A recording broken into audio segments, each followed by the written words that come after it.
Greetings. This is the Getto Free Press, and I'm George Boston Rhymes in the city of Valdosta, Georgia, in the county of Lowndes and in the United States of America. And I've said it for quite a while now that Valdosta and Lowndes County and South Georgia in general is a strange place to live.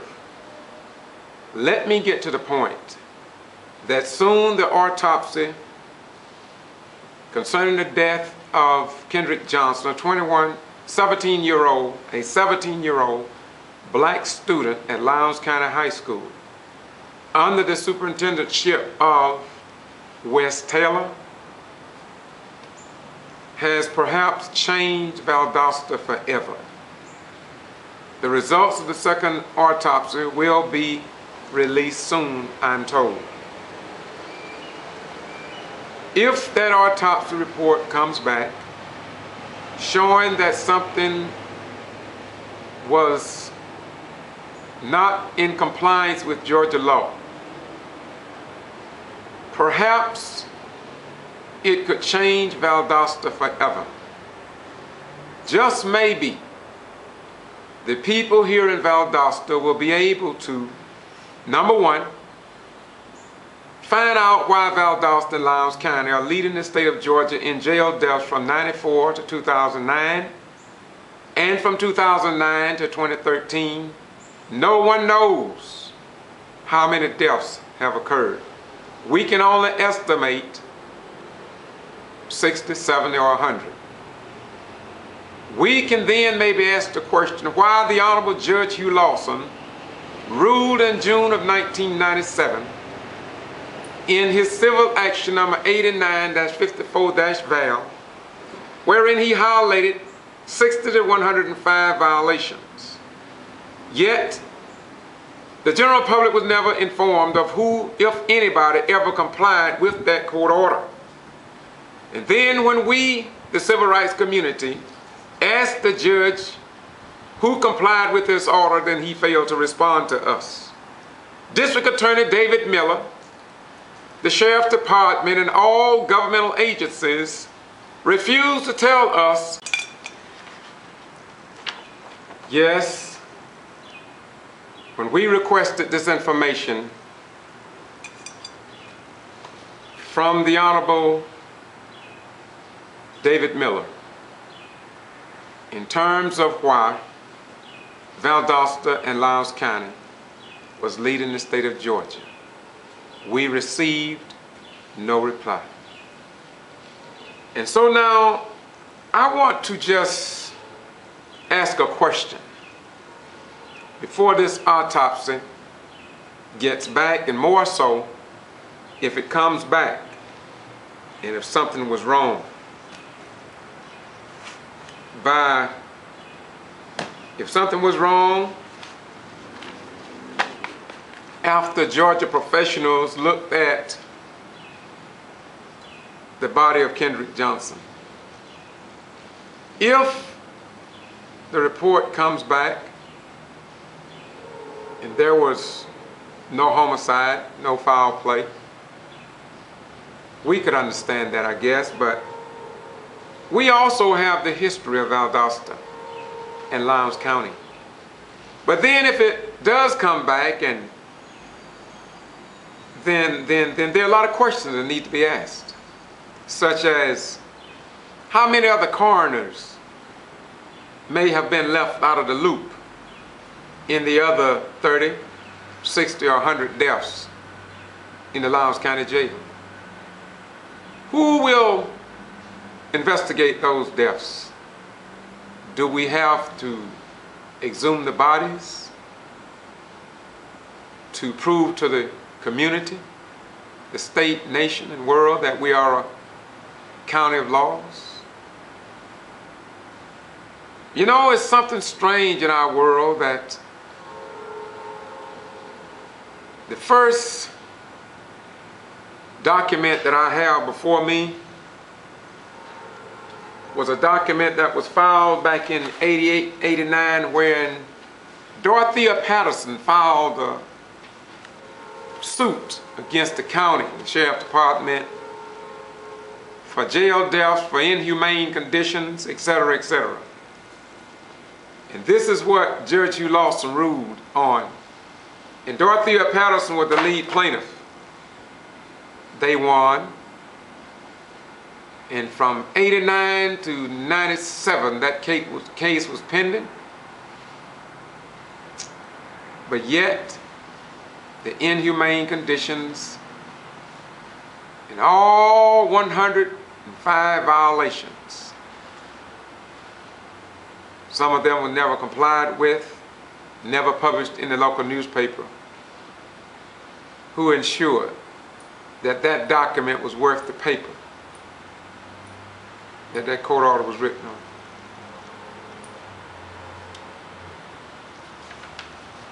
Now, following the death of Kendrick Johnson, it forces us to look back even before the autopsy comes in.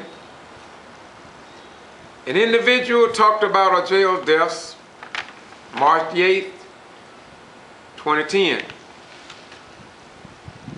This is the document called an inmate request form that I have in my archival record. I won't mention the former inmate's name. Here is the actual document, the cover letter, that he sent to Sarah Crow, to Senior Judge Kelly D. Turner, and State Court Solicitor Sandra Guest, and please send me a file copy. All this has been documented, of course, and in the right-hand corner it has the stamp of the county, makes it official. The last page of this document is when he addressed it to the judge about this young man that was tased in medical, and he died. Yet, it was never reported in the Valdosta Daily Times or our local television or radio, because the people apparently in the state of Georgia don't have a need to know. Well, it didn't stop there. These are not in order, but this is more recently. 14-year-old girl, Pine Grove Middle School, was handcuffed, tackled to the ground, charged with the felony of striking her teachers. Two educators made a written statement that the incident never happened. The statement was made by a member of the Lowndes County Sheriff's Department. Once again, the Valdosta Daily Times, the local television stations, the local radio stations act as if though it never happened. That was on May the 24th, 2013. The Lowndes County Resource Officer, which is employed by the Lowndes County Sheriff's Department, Robert Atkins, once again, nothing have been found. Then the day following that, I myself, George Boston Ryan, was going into the Lowndes County High School Board of Education meeting, I thought, and then I was going to go to the high school graduation for 2013. I was approached by Lowndes County Sheriff Deputy Thomas, who told me I had been on a 2-week trespass warning issued by West Taylor. West Taylor later said he didn't do it. The magistrate court here don't know nothing about it. The Superior Court didn't have nothing on me. The federal courts didn't have nothing on me. The CID, Lowndes County Criminal Investigation Department, didn't have nothing on me. Sheriff Prine said he didn't know nothing about it, that he would look into it, and that he would get back with me and see if anything was on me, if it was valid. Today I'm in my 105th day, and I haven't heard anything about that, nor have I been issued any paperwork or informed outside of the 25th verbally that I couldn't go on any area of Lowndes County school property, and yet I have not been told why my rights have been restricted. And even more sickening is that not one elected official, Lowndes County Commissioner Chairman Slaughter, would not even let me stand up before the county commissioners and state the case about my criminal trespass warning. He told me it was a no-no, And so I didn't even get to stand before the elected officials. I don't even think that the other commissioners, listen, I don't even think the other commissioners on the commission had a right to even make a decision whether they want to hear me or not, because he chose himself that he would not listen to me. Under our form of government here in the state of Georgia, once again, as if though we do not have a right to know. And so we must ask ourselves a question. Much like the Quitman 10, did not only in Lowndes County, over in Brooks County, the Quitman 10 were arrested for alleged voter fraud on December 21st, 2010. Or after 3 years, they have not gone to court.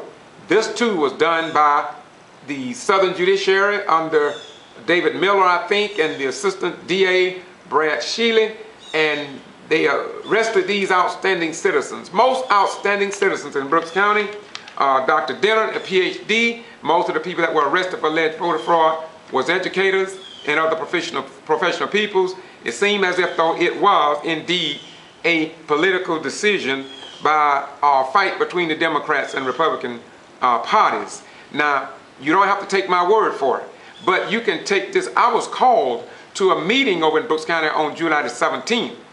This meeting had not been advertised, and after we got into the meeting, we had been in the meeting for probably 20 or 30 minutes, and Dr. Dennett, one of the original Quitman 10, very educated, asked a question. When are you going to call this meeting to order?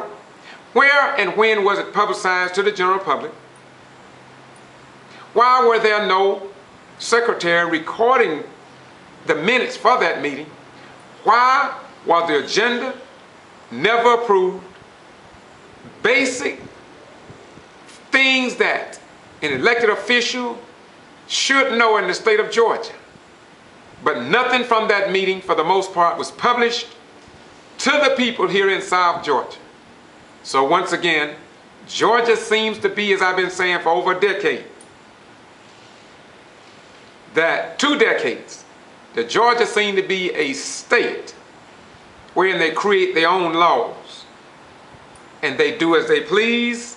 And because we don't have any oversight, we don't have anybody looking over anybody's shoulders. In other words, no checks and balances. Some people say the good old boy system, whatever that means. Here again, I'm not from Lowndes County. I retired here in '91. I returned from Ramstein, Germany, served 2 tours at Moody. Got back in '89. And I tell you, it is a sad state of affairs here. And so if there is some irregularities in the autopsy report, I'm saying to you, that's going to be very, very interesting, considering the other stuff that has happened. Can you imagine? We request and been requesting for 20 years, I guess, about the number of jail deaths, why we keep having these people to die in the jail.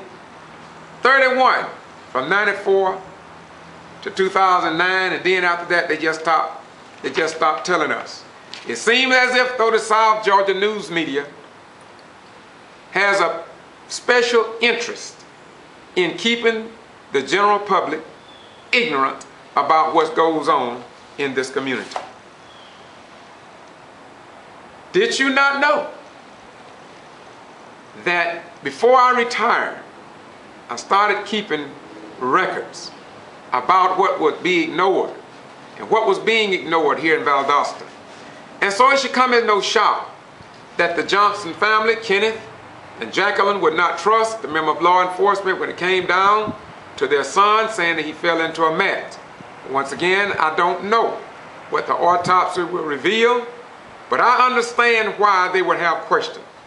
Looking back down the history of South Georgia, dating back before even this particular week of terror in May of 1918, when 15 to 25 blacks were murdered outright. The then governor was furnished the names of the perpetrators of these crimes against humanity, yet nothing was ever done about it. The Wootens, the Densons, not to mention Earl Evans, a great basketball player from Quitman, Brooks County, was a police officer, shot twice, I understand, and was burned up in a police car. James Demps was shot, killed. behind Washington Funeral Home in Quitman. Nothing done about it. We have a Justice Department. We have law enforcement. We had a governor in the state of Georgia back then, and yet nothing was done about it. So just maybe this autopsy report, if it come back in favor of justice, then just maybe somebody will take on a challenge of doing what needs to be done so we can lift this cloud off of South Georgia so people can say we moved into the 21st century. Now back on point. When I would stand up at public meetings for the people who brought their complaints to me because for whatever reason they were afraid of this system, but somebody got to tell the truth in our world, or we might as well take down our flag of freedom, justice, and equality for all people. Somebody must carry the torch on. Somebody must carry the dream on of the founding fathers of this great republic, and not the theology of Rush Limbaugh, Glenn Beck, black female columnist Star Parker, who are carrying on the same mentality of George Wallace, Lester Maddox, Bull Connors, and others. And we know them. We know their spirits. Our parents and grandparents and great-grandparents, we know the spirit of those who are against God, those who are against righteousness. We don't care about the mask they put on. We know them, and we know them well. In 2004, there was an old 1860 charter that was hanging on the wall in Valdosta City Hall. I asked that it be removed under the leadership of Mayor John Freddy. He's gone now. And a few weeks ago, we heard on the streets that he was arrested for violating some law. What do you know about that? Did it make the front page of the Valdosta Daily Times? And if not, why not? That 1860 charter was removed, but here's what it said in paragraph 100, section 11. I asked them to take it down because I was offended by it, and I said all active duty and retired military veterans of goodwill would be offended and they would want it down. Here's what it said: that the mayor and council shall pass all proper and necessary laws and ordinances for the control of slaves and free persons of color, and to control, suppress, and abate all nuisances arriving from hogs, dogs, horses, and other animals straying at large in Valdosta. They reluctantly removed it. In the early part of 2004, it was on the second floor of City Hall, leading into the Honorable Judge Edwards' courtroom, where everybody came expecting justice under a charter that was displayed right out the hall, outside of the halls of justice. For decades, our local news media failed to keep us informed on what went on in our community. And in June 2005, 15 of us were arrested for exercising our right to address those that we put in office. We were taken to the Lowndes County Jail and held for 26 to 30 hours. Inmate Willie James Williams died in 1998. 2,500 people marched on the Valdosta Lowndes County Jail, and yet we're still crying out for justice. And then 1 year later, Judge Hugh Lawson found the 105 violations, and yet no one can prove or show where it was published in the Valdosta Daily Times or any other media outlet that those orders was ever complied with here in Lowndes County, Georgia. Then, because of what I do, I received a letter from a retired Master Sergeant, Morris Larrymore of Fort Worth, Texas. He called me concerning a 1970 roommate of his stationed at Moody Air Force Base. This young man was Airman Roger Lynn Young, who had supposedly committed suicide while in custody of law enforcement in Valdosta and Lowndes County. I researched the record, and I found the document in the Valdosta Daily Times where they did report that death. Strange thing about it is that Mr. Larimore say he could not have hung himself by the belt that they mentioned, because the belt that they say he hung himself with was in his room, and that was his roommate, and he had to go get medical treatment over the years for what he knew. He's contacted the family about that. And so what we have in Lowndes County didn't just start yesterday, but it happened a long, long time ago. Moreover, this is a picture of me and John Robinson. We went up to outside of K.Y.R to the Mary Turner Marker, set up to highlight that week of terror when Mary Turner was lynched. An 8-month-old fetus was ripped from her womb. However, a white mob member took the heel of his boot and crushed the head of that baby, Mr. Rush Limbaugh. You don't find where nobody stood before the bar of justice. And yet, you want Mr. Kenneth Johnson to say we trust members of law enforcement after all this? And this is not a third of what we have. I'm going to say this at this juncture. The Honorable Al Parson, owner and publisher of the Lake Park Post, a newspaper that was sued out of existence, 3 days before he died, he gave me a book, a notebook, about that thick. I have it filed in 3 states. You've heard me talk about it before. Filed in 3 different states. Not in the South, but we have it filed away for purposes I won't reveal here. But I believe in the God of Abraham. I believe in the God of Isaac and Jacob. And I believe in the God of all creations and life sources. Moreover, well, before I get to this, let's take a break, because I think we need to kind of recap in terms of why I did what I just did. I want you to see that if this autopsy comes back, and if the G.B.R. and law enforcement botched the autopsy report, it's nothing new. It's nothing new. The crime lab in Lowndes County, how can the people here trust that lab unless some major changes take place?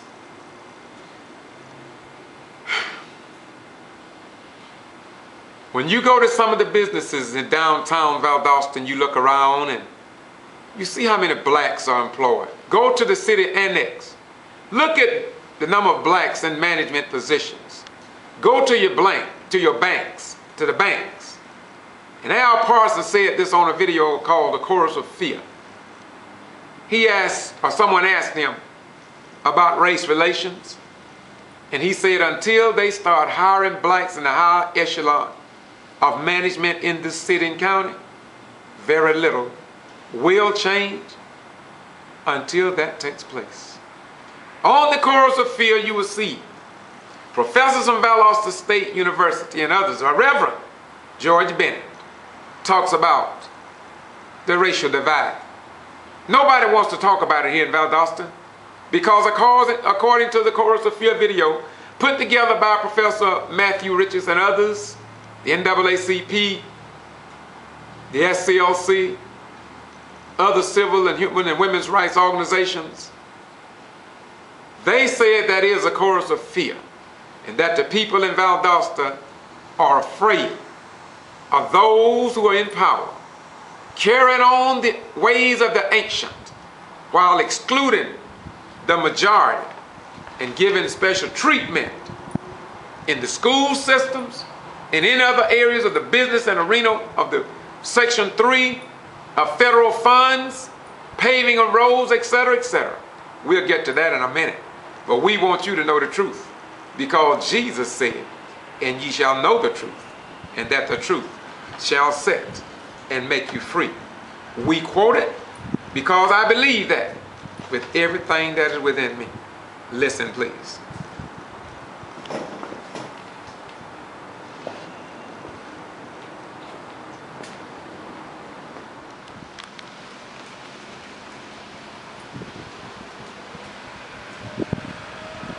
Now this is a nice looking little red book.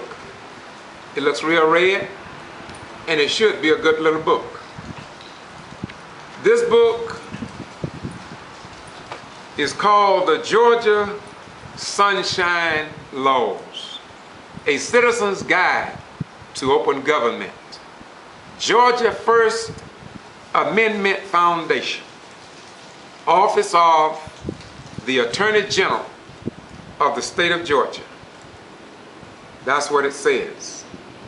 And on the back and front, you see a copy of the Georgia Capitol opened up as if though it is an open government.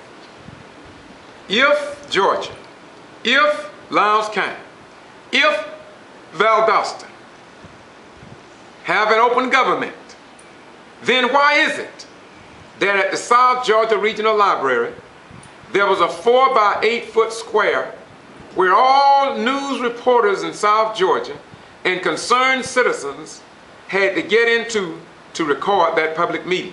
It just don't happen. You can't fit into it. And I proved that on this channel. Why is it that when you go to city council meeting, the citizens to be heard are at the end of the agenda? They have enacted codes wherein they cannot respond to you unless they want to. And I can prove beyond a shadow of a doubt that it all has been documented for years that they respond to the citizens they want to and they ignore the others, and in some cases they will arrest you and send you to the Lowndes County Jail. This has been documented. And when you stand before city council on the issues on behalf of the people, there is no South Georgia news media that will report citizen participation, especially if it's concerning Troop Street, the lack of attention to federally funded areas wherein federal dollars are coming into the city. When it comes to the workers at the water plant and the garbage area under city managers, is not reported. If you come before city council and you talk about a white lady's teeth being knocked out in the Lowndes County Jail, being taken to ICU at Georgia Medical Center,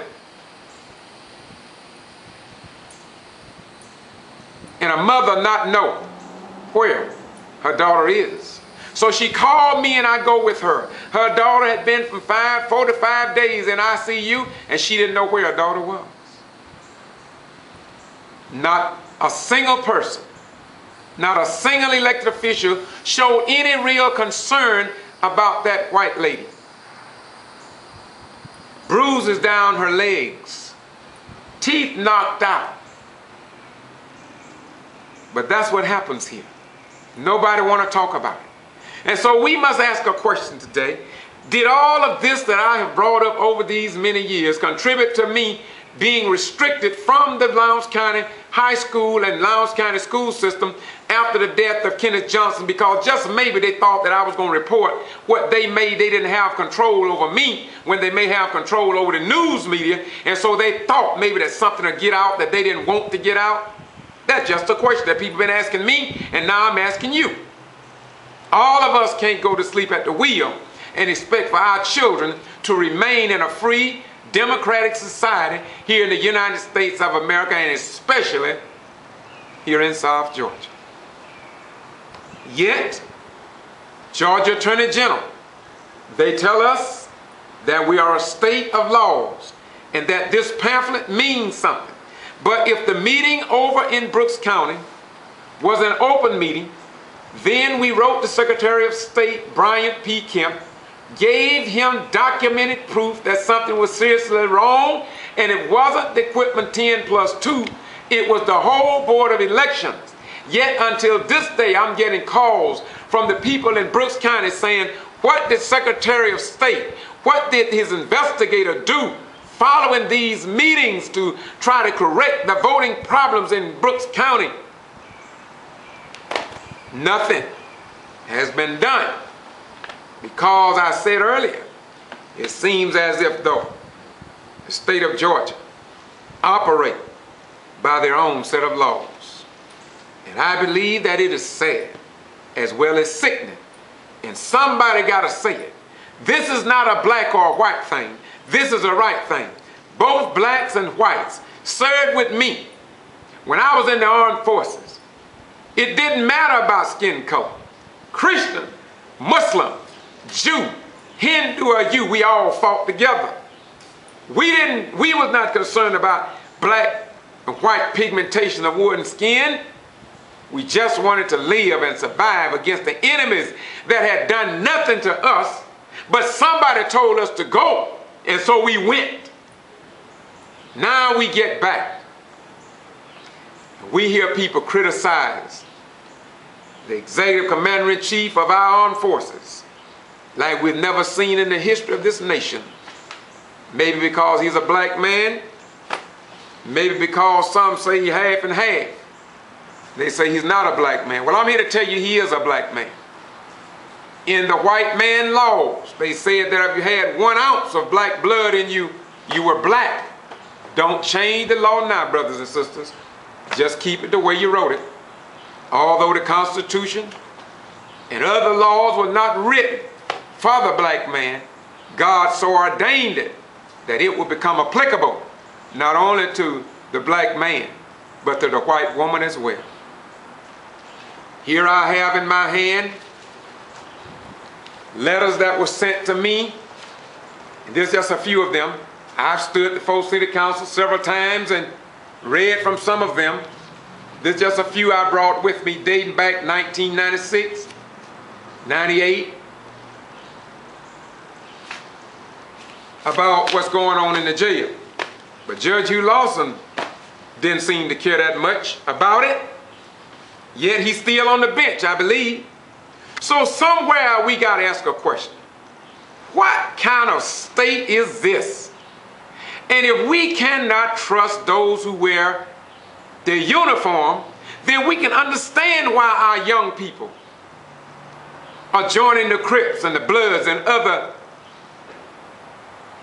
organizations to feel like just maybe they can have some hope and that they can find a better way to raise their children. Well, you may say to yourself, Brother Rhymes, you covered a lot. Are you finished now? No, I'm not. No, I'm not. Wait a minute. Wait a minute. Wait a minute.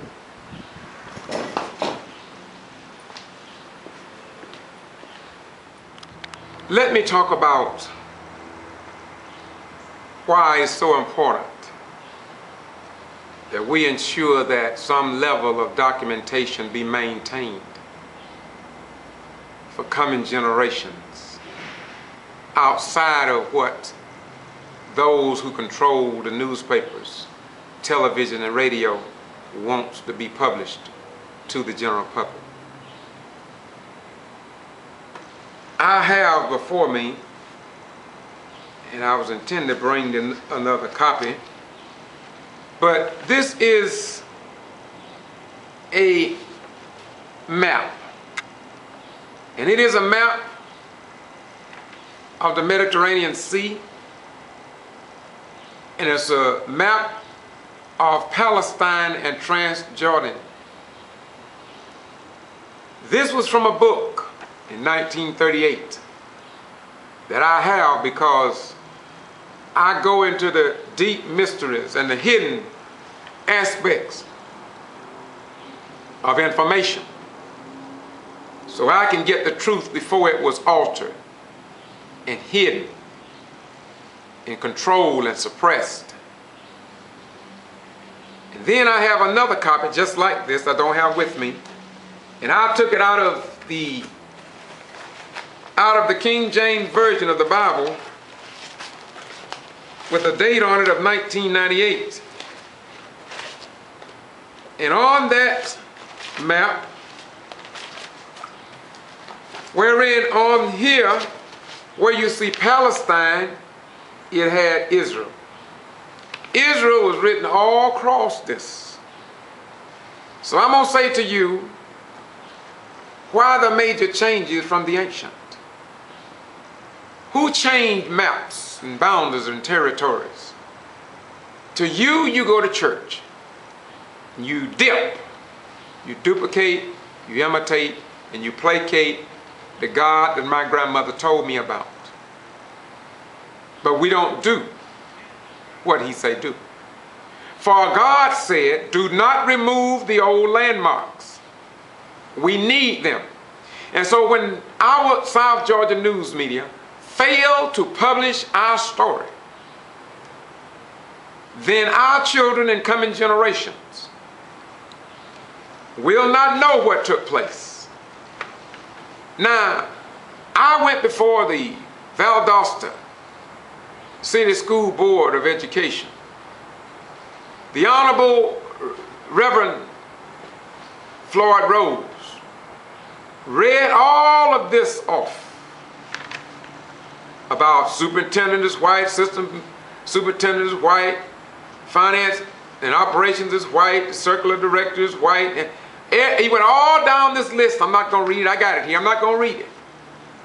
But the Valdosta Daily Times and the television station didn't report one word of it. It was like as if though they want us to believe that the tree did not fall in the forest. And we were sitting under the tree. Not only did they tell us that the tree didn't fall, but they're telling the people, the general public, that the forest don't even exist. And we live in the forest every day. And we see what is going on. But that's the game they play with you. You had better wake up, because as I heard Elijah Muhammad said, and I'm not a Muslim, but I study everything. He said, be aware of what you see happening on distant shores, for soon it will be knocking at your door. That's what's going to happen if we continue to do what we always done. Look, this is a packet from myself and John Robinson and his grandsons rode down to Rosewood, Florida, many times. Do work down there. In fact, if you go to Rosewood, this historic site, you will find a bridge that was constructed in Valdosta. Yes, at John Robinson's house.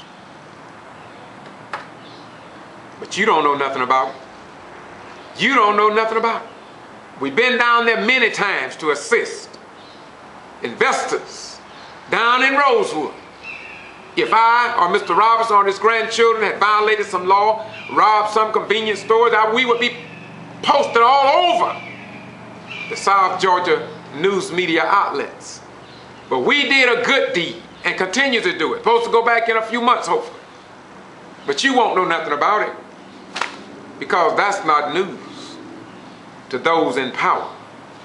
But you're going to find it at the Serenity Museum, because we done found out that this old 1860 charter mentality of people is still among us. And we have to work around them, because you see, we love them that much. They just don't know no better. You know, Lester Maddox, he used baseball bats and axe handles, but through the prayers of our ancestors, God made Lester Maddox turn those axe handles and baseball bats into toothpicks. And we marched on into getting our rights. And we were a two-page spread in the Miami Herald, but not in the Valdosta Daily Times. Not in the Valdosta Daily Times, not even one time. Much like the 105 vehicle motorcade that went up to the site of the Mary Turner lynching. Yet, nothing was published about that at that time.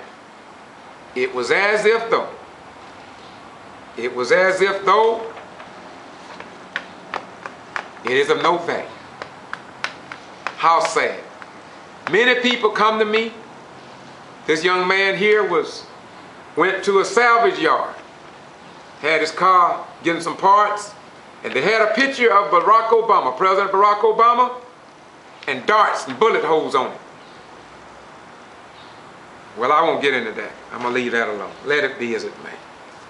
You know, they hate this president so much, yet when some of the other 43 all-white male presidents denied blacks every right under the Constitution, nothing was said about it by many Americans, yet we didn't ask for the impeachment of those white European, some of those 43 white European presidents. You see, it's something about us that God has always stood by us. And you know, I went out to Moody Air Force Base. On the first floor of the wing headquarters. Normally they have a picture in the chain of command of the president. It's not out there at Moody Air Force Base. After 3.5 years, the local NAACP was called and I went out to check it out. But that's another story for another day. But you can Google it on the internet, Moody Air Force Base, and a picture of President Barack Obama, and you can get the rest of the story. In addition to that, here's a letter addressed to Elliot Blackburn,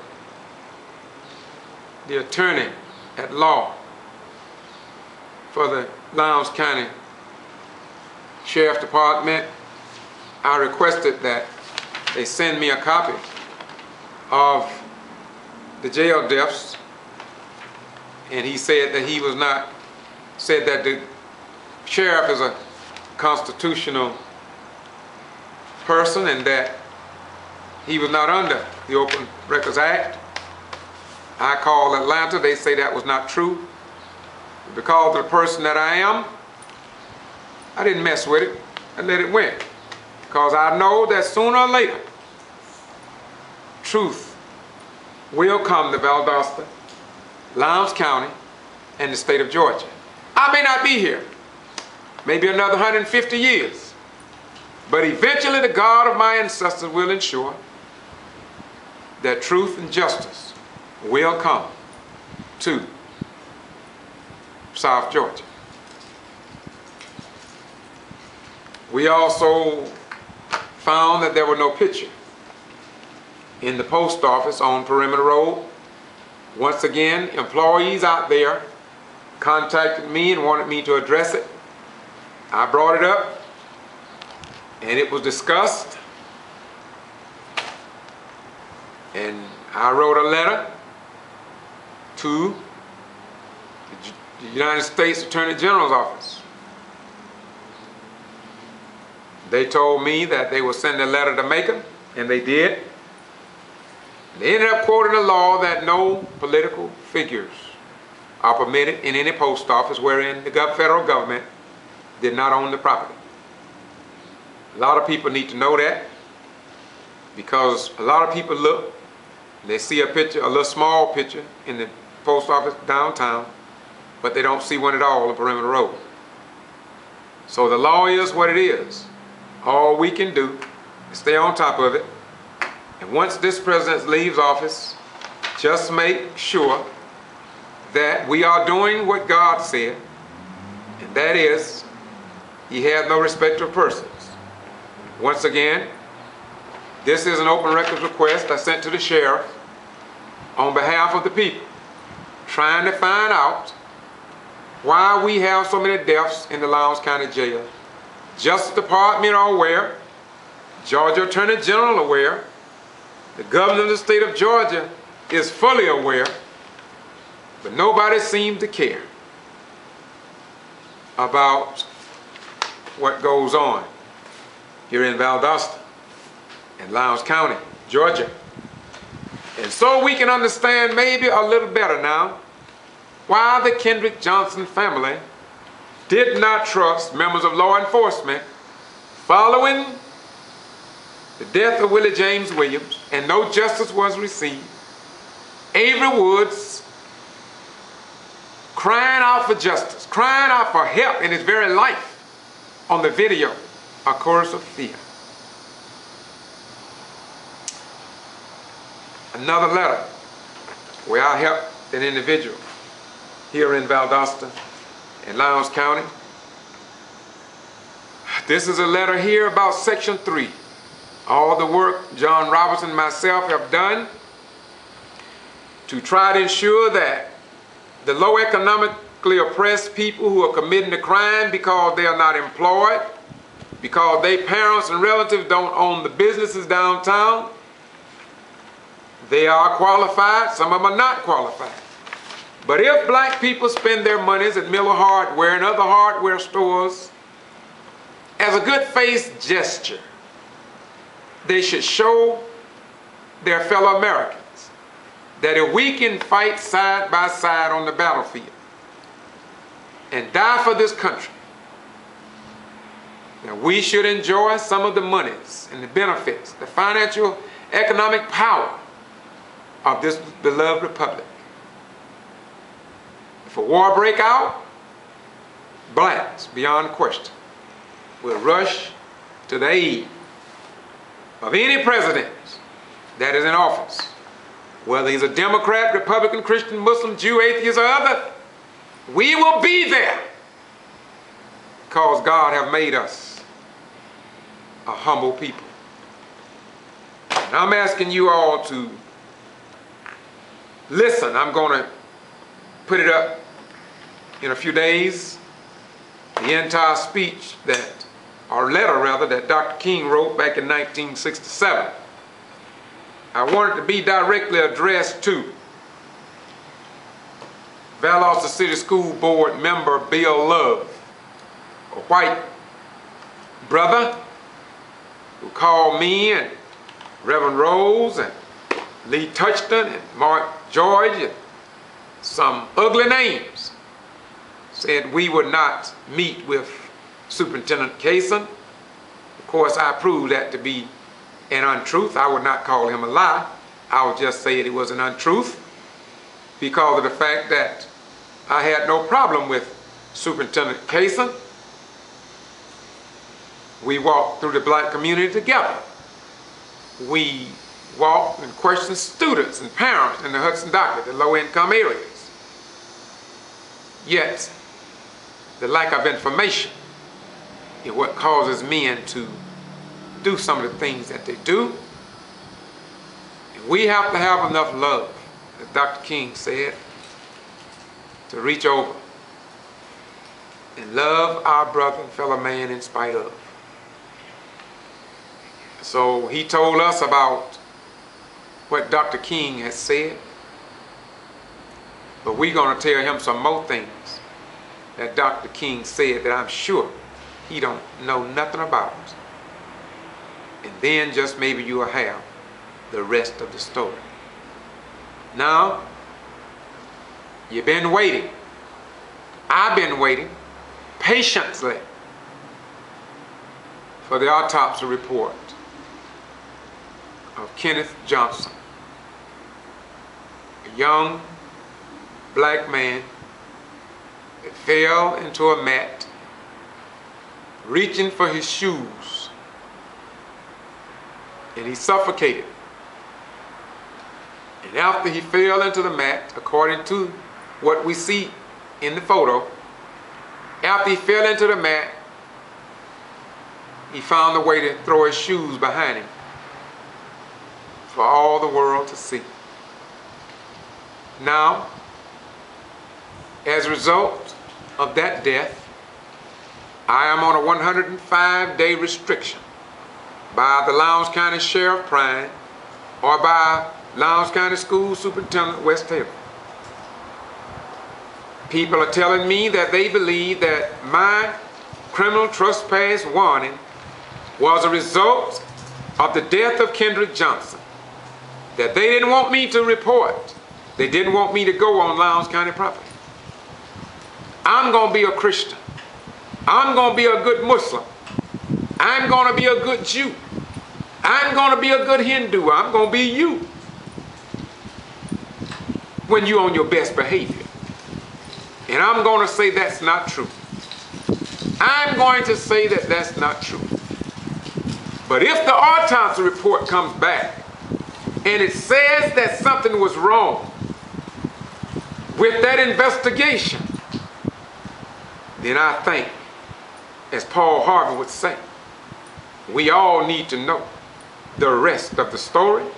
And we need to know the rest of the story about the autopsy report on the other 31 jail deaths from 1994 to 2009, and from 2009 to 2013. We may need some more answers. But then again, who really cares anymore?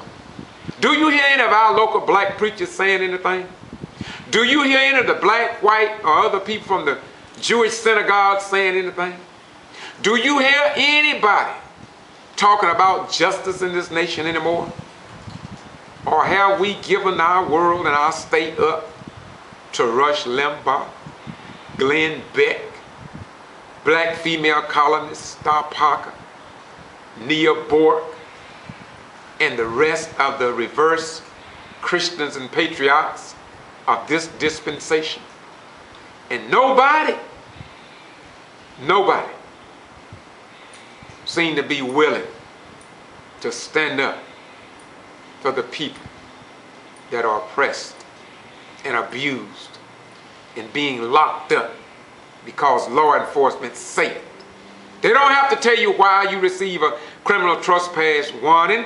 They don't have to tell you why they pulling you over and stopping you and searching your car and leaving your merchandise all on the street. They don't have to tell you why they come into your homes and without a no-knock search warrant just go all through your house. They don't have to tell you that no more. And look, it's not only me. The ones who are against and asking for the impeachment of the president in Missouri, they were arrested. And when the law enforcement officer came over, they asked him, "Why are you arresting me?" They said, "Because can't you see we are peace officers?" That's all they gave them. They asked, "Well, what law did we violate? Show me what code or ordinance or what law." They didn't even give them one. And so you all can sit back. You can say it happened to Brother Ryan's. You can say it happened to the 14-year-old mother whose daughter was handcuffed based on a lie and charged with a felony, and they won't drop the charges. But tomorrow it's going to be you. The next day it's going to be your children. And the day before that it's going to be others of your, it's going to be your mother, your father, your sister, your brother, and you won't be able to do nothing about it because you didn't say nothing, because you didn't care. All you wanted to do was go to heaven and meet with Jesus, Muhammad, the son of Amram and Yoshabel, Moses, while your fellow Americans are going to hell and lying to the entire world. But somewhere, the truth must be told. Once again, we are not who we claim to be, but who we prove ourselves to be over a given period of time.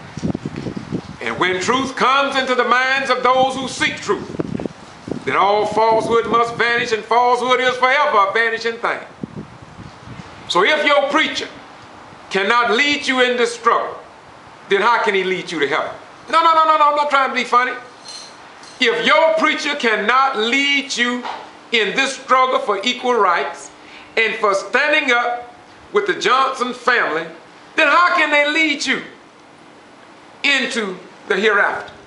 This is the Ghetto Free Press, and I'm George Boston Rhymes. I'm doing what I do because the story must be told.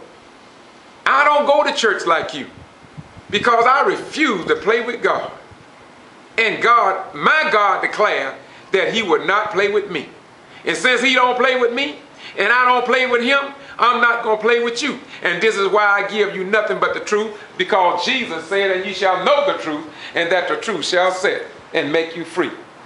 And don't let nobody fool you. Unless you get truth, you'll never be free. Bye-bye. We gone.